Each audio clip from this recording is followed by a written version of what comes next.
So now that we've practiced calculating the mean and median of different data, we have to really stop and think, what do the mean and median tell us about the data? So here's an example. We have Mr. Smith organized a scavenger hunt for his students. They had to find all the buried treasure. The following data shows us how many coins each student found as their treasure. So we have 10, 7, 3, 8, and 2. So first let's calculate and find the mean and median of the data, but then let's stop to think what those numbers tell us about the data. So first, the mean of the data is, again, finding the sum of all the data points and then dividing by how many there are. It's that average. So we're going to do 10 plus 7 plus 3 plus 8 plus 2. Find that sum and divide by 1, 2, 3, 4, 5. So that sum is equal to 30. So 30 divided by 5 gives us a mean of 6. We then are going to find the median. Remember, the median is the middle data value when the values are written in numerical order. So first we're going to write these data values from least to greatest. So we have 2, 3, 7, 8, and 10. So now there are 5 data points, so from least to greatest, we can look at the number in the middle, which is 7. There are 2 data points before 7 and 2 data points after 7. So the median is 7. So a mean of 6, a median of 7, what does that tell us about the data? So the mean is 6, and that would tell us that if the data, all the coins that the students have, were evenly distributed, each student would have 6 coins. Remember, the students just randomly found the number of coins, but if it was an even distribution, each student would have 6 coins.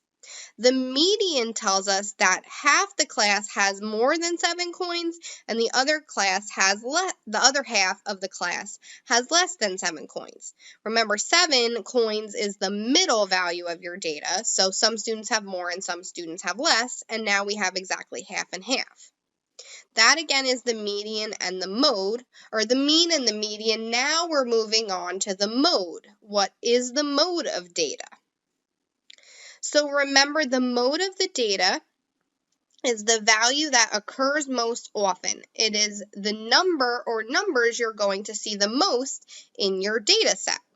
So we have 2 examples. Let's find the mode of 10, 8, 9, 8, and 5, and find the mode of 1, 2, 3, 4, 5. Again, look at the data sets and see which number or numbers do you see the most, more than others.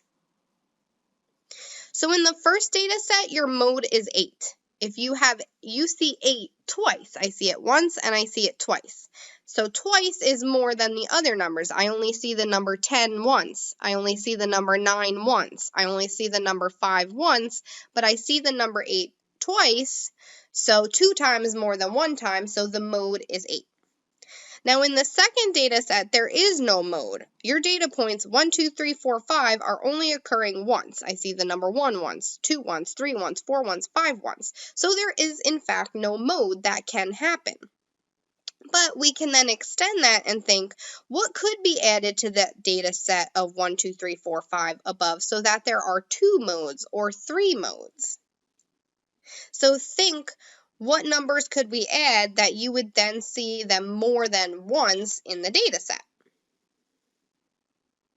So adding another 2 and 3 to the set will yield 2 modes. So instead of 1, 2, 3, 4, 5, now we have 1, 2, 2, 3, 3, 4, and 5. So here you would have a mode of 2 because you see that number twice, and 3 because you see that number twice as well, and you only see the numbers 1, 4, and 5 once.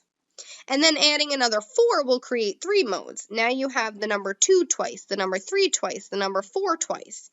So your mode is 2 because you see that twice, 3 because you see that twice, and 4 because you see that twice, versus 1 you only see that once, and 5 you only see that once.